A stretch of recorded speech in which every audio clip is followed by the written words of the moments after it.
How important even just a couple of days working with Jaron "Boots" Ennis is going to be for Canelo, just to see a bit of the tempo, a bit of that switching of stance, because let's be honest, there's not many guys that Canelo has fought that have fought out of both stances and done it as fluidly as Boots Ennis or as Bud Crawford will do in their fight. Bien, bien hecho, bonita pinta otra vez ahí, no te la cambias.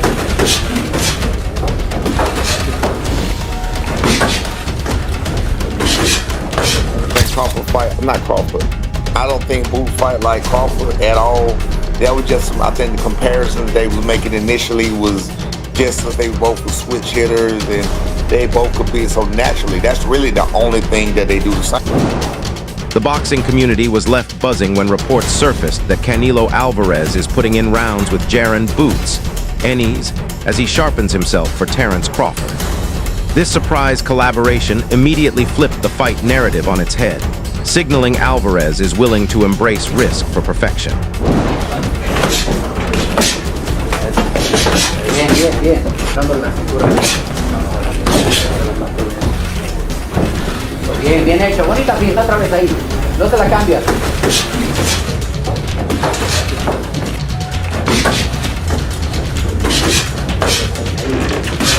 Suavecito y remate. A ver.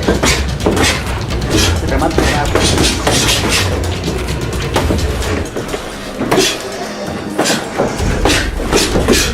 Suavecito y remate.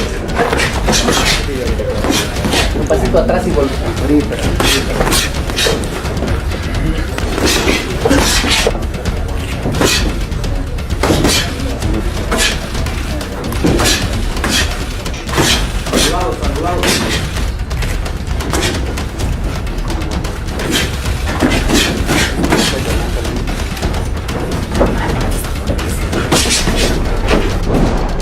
Observers believe this partnership speaks volumes about Canelo's mindset.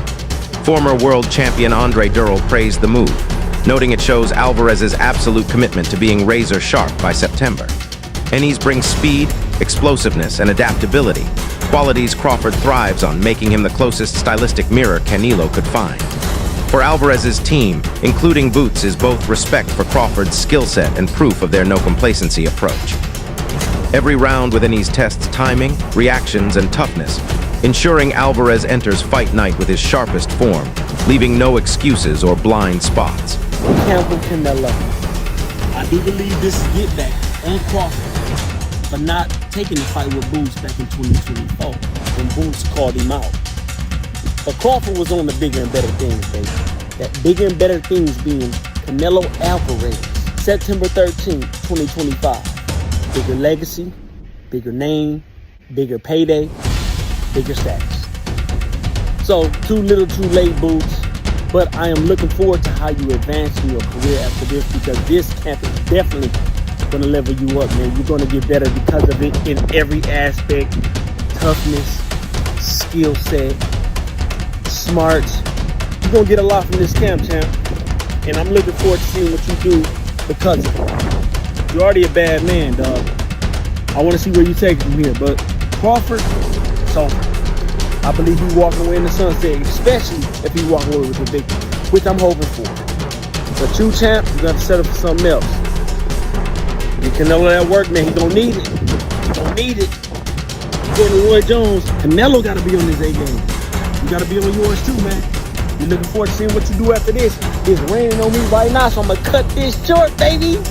But Boots, get somebody else, champ. Get somebody else. I'm out. Boxing Orbit ignited shockwaves across the sport after posting a photo of Canelo Alvarez sparring Jaron Ennis. Their caption, Canelo Alvarez sparring with Jaron Ennis ahead of his September 13 showdown with Terence Crawford, spread like wildfire among fans and media. Analyst Greg Hackett views this as one of the most pivotal stories building toward fight night. In his eyes, the surprise collaboration explains the frenzy. It was the last thing anyone expected. While it might seem quirky at first glance, Hackett insists the decision is far from random. Crawford thrives on adaptability, ambition, and a never-quit engine, so choosing Boots is a calculated attempt to simulate those traits. Hackett points out Ennis is no ordinary sparring partner, but a headline talent in his own right, praised for lightning reflexes, explosive power, and an insatiable drive to prove himself. For Alvarez, testing himself against that energy every day ensures relentless growth. What outsiders label as a gimmick, Hackett frames as an expertly designed plan.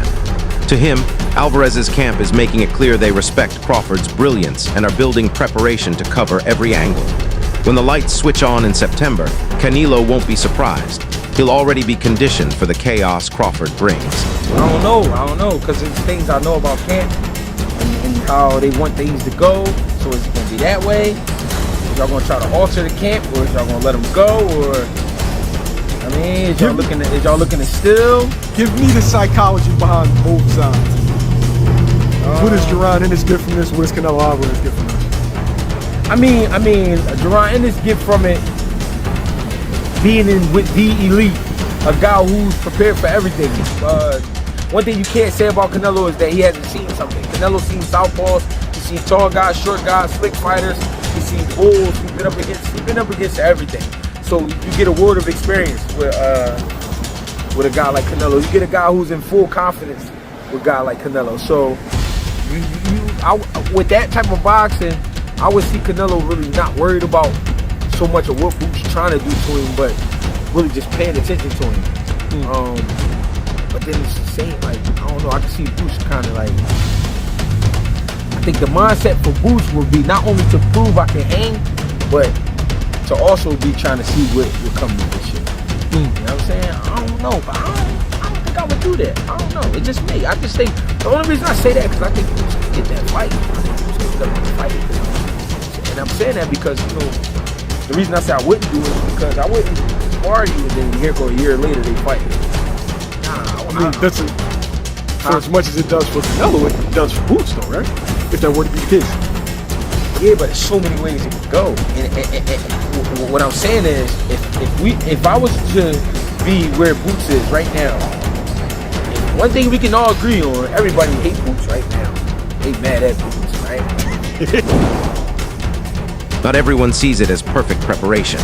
Brian Norman cautions that while Boots is undeniably talented, his style doesn't fully replicate Crawford's. Sure, both fighters share physical similarities and knockout power, but Norman stresses their tactical approaches diverge drastically. Crawford is a master chess player, flipping stances mid-fight, baiting traps, and strategizing on the fly. Ennis, on the other hand, leans heavily on explosiveness and aggression. Norman admits Alvarez will gain valuable rounds from this camp, but warns it won't exactly mimic Crawford's rhythm inside the ring. He urges caution. Sparring with Ennis sharpens reflexes and builds endurance, yet can't prepare Canelo for every mental trick and tactical adjustment Crawford uses. His critique balances the praise, reminding fans that no sparring partner fully embodies Crawford's brilliance.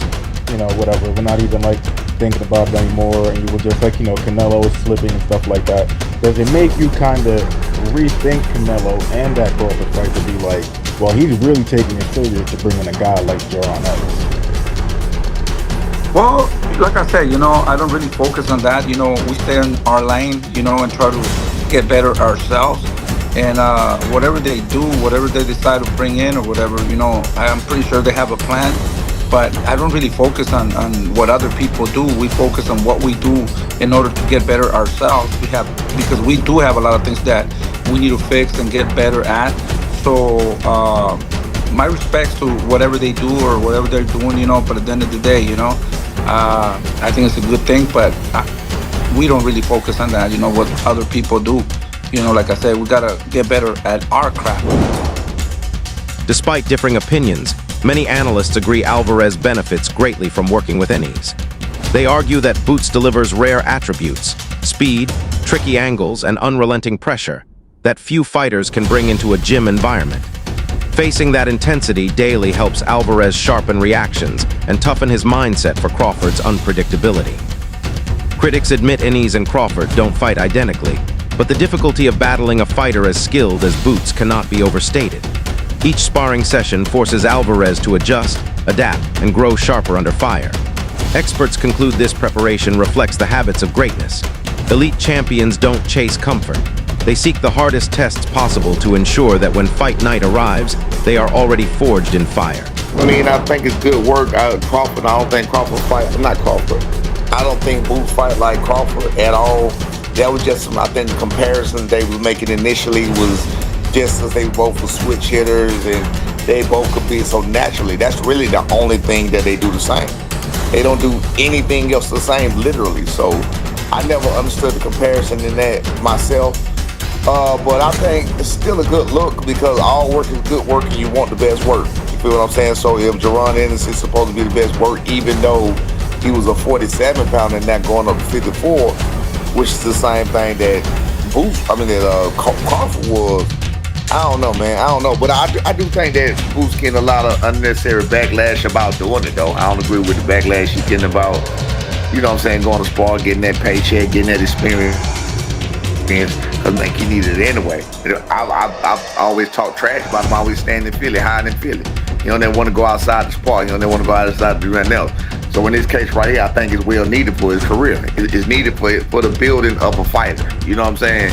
You got to go out. You got to go in certain different types of territories and, you know, places and get that kind of work. So, I mean, I think Boots getting a lot of unnecessary criticism. And if I'm defending it, you know it's real. You know what I'm saying? So I think he's getting a lot of unnecessary criticism, talking about sellout and all of that. That's some bullshit. Like. Commentator Johnny Ortiz went all in on praising the sparring decision, calling it brilliant for both camps. To him, Boots is the closest match to Crawford that Alvarez could realistically secure, making him the ideal training partner. Ortiz notes the partnership isn't just advantageous for Alvarez, it's also golden for Ennis, who gains priceless experience sharing the ring with a future Hall of Famer. He stresses such collaborations are rare gems, offering each fighter tools they can carry into future wars. For Ortiz, this move is more than strategy. It's excitement, innovation, and mutual growth.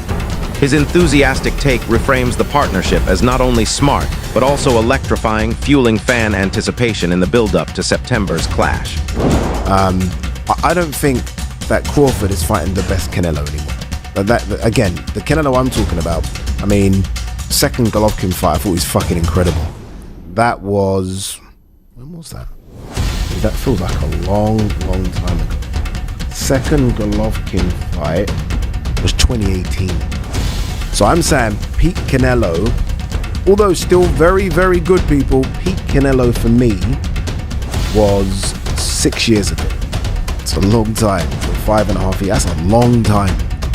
In fact, exactly 15th of September, so it'll be to the day 5 years. Have I got them? What was I talking about? Sorry, almost 7 years ago. Jeez, that's a long time ago. Where some might say peak Crawford was Errol. So, shit, I didn't realize how long ago that was. And he's clearly not that same guy anymore. He clearly isn't. He's no longer fighting elite fighters. I mean, unless you're going to say William Skull was elite, Edgar Berlanga, no, Ngia, no, Jamel, no, John Ryder, no, the third Golovkin fight, no. So he's no longer fighting the best, but he still is very good, and he's still a top 168 pounder. And I think this is why people are saying it is a 50-50 fight now, because we can see the deterioration in Canelo. Like, say what you want about William Skull. Canelo looked poor in that fight as well. Everyone's like, oh, William Skull ran. Well, Canelo didn't cut off the exits. Canelo wasn't great himself. Canelo's punch output was horrendous. So we can clearly see the deterioration. That said, he is the naturally bigger guy. I just mentioned the fact that Crawford's put on size, but the naturally bigger guy in this weight class is Canelo. That has to count for something. We know Canelo's been able to absorb punches from the naturally bigger guys. I mean, barely anyone's put a dent in this guy, right? That's how good his chin is. Maybe the best chin in boxing. It's frightening. But the legs have slowed down. The output has slowed down as well. And I always think about, with Canelo, desire and want and will. I always sort of say, where is that desire? Supporters of Alvarez point out striking similarities between Ennis and Crawford, which make Boots the best sparring choice available. Both athletes boast athleticism, fluid stance switching, and legitimate knockout power that demands constant adjustments. Training against such unpredictability pushes Alvarez out of his comfort zone, forcing him to evolve with every round. His camp's decision reflects more than preparation. It sends a public message. Alvarez is overlooking Crawford. He's actively building for every possible scenario. Observers highlight that sparring with Boots shows both respect for Crawford's dangerous toolkit and unwavering seriousness from Alvarez's team. By embracing this test, Canelo signals he's not just showing up to fight. He's preparing to rise above, leaving no excuse for complacency on the biggest stage. That means that he did get work. That's what that means to me. That's what you need. I don't want Canelo in camp beating up nobody. I want people beating up on him. I want people putting in that work, giving him looks he ain't seen. That's what's going to make him ready for Crawford. I don't want to see smiling Canelo. I don't want to see Canelo happy. That means he did good the first time they sparred. No, I want him frustrated and angry. That's how it's supposed to be. Bring somebody in camp, they give you that work. Even Mayweather talked about how Earl Spence gave him that work when he was trying to get him ready for a fight. Because by the end of the camp, Canelo will be the one smiling. I love it. I'm going to tell y'all why I love it. I'm going to tell y'all why I love this. I was wondering, I was like, I wonder who Canelo has in camp with him to prepare for Bud. Because I know, of course, Ennis is not going to help him. Still, not everyone is sold on the idea.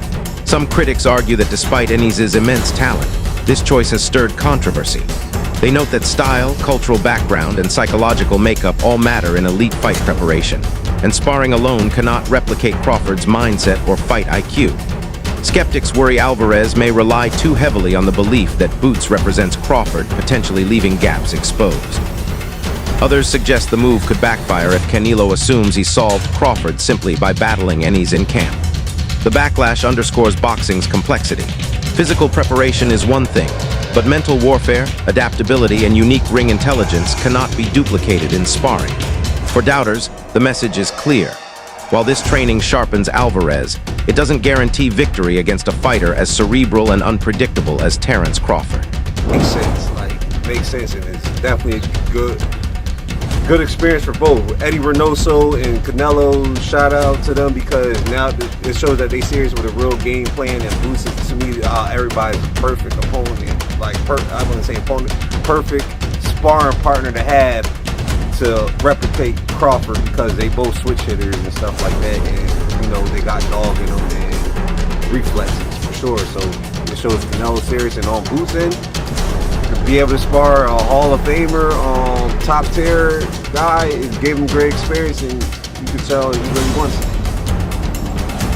Been seeing mixed reviews. You got a portion of the fans that are just shocked that this happened. You got a portion of the fans that's like, yay, Canelo now has the edge. Those will be Canelo fans, and you got Terence Crawford fans that I'm seeing calling him a traitor. You already know the other word. Yeah, it's a difference between fans. There's Terence Crawford fans, which is cool. Then there's the Terence Crawford, I call them bud clowns, where all of a sudden they want to act like Dr. Umar and shit. They want to be fake woke. Like, woke for what? Like, it's a sport where Boots is getting an opportunity to spar a Hall of Famer. Who cares? And in reality, what the fuck loyalty does Boots owe to Crawford when it comes to the sport of boxing? I mean, Crawford didn't do shit even back while Boots was trying to get his opportunity when it was Spence and Crawford. Every time Boots' name got mentioned, you heard the bud clowns be like, oh yeah, he don't deserve it. Oh, who did he fight? Oh, who this and that, man? I ain't trying to hear that shit. It's like different shit that you need to be woke up outside of boxing. Boxing is a sport. There's shit that we need to really come together. I didn't see y'all come together like 5 years. The bud clowns, because it's real things. The bud clowns is bashing PBC. He's been there for a bit, but this is a big deal because not only did he come in and train with Canelo, it looks like some sparring went down, as you can see here, posted by the Ring magazine. Canelo and Boots Ennis standing there together. By the way, Boots Ennis looks bigger than Canelo in this picture. And we all know that Canelo's not a massive 168-pounder, but Boots Ennis at 147 was having trouble making the weight still, is going to 154, just so happens to be the two weight classes that Terence Bud Crawford just came from, 147 to 154. Boots has a fight coming up soon for his debut at 154. You have to think sooner or later he's going to be grabbing a belt because he's in a title eliminator coming up anyway. But again, it's very interesting because we all know how good Boots Ennis is, and it's interesting for a couple of reasons. Number one, you look at this picture, and Boots Ennis is a monster. I can see him going to 160 pounds and still doing very well. I think he's going to do great at 154. But the question you have to ask yourself is why? Why would Canelo bring in Jaron Boots Ennis? And it's not just because Ennis is a great boxer. It's not just because Ennis fought at the highest level of 147 and is going to be at the highest level of 154, so he's a smaller guy that Canelo can use in camp to see how a smaller guy of this era moves, as Canelo has maybe not had as much experience with that since moving to 168. Usually he's the smaller guy fighting some of the bigger guys. But that's not all this is.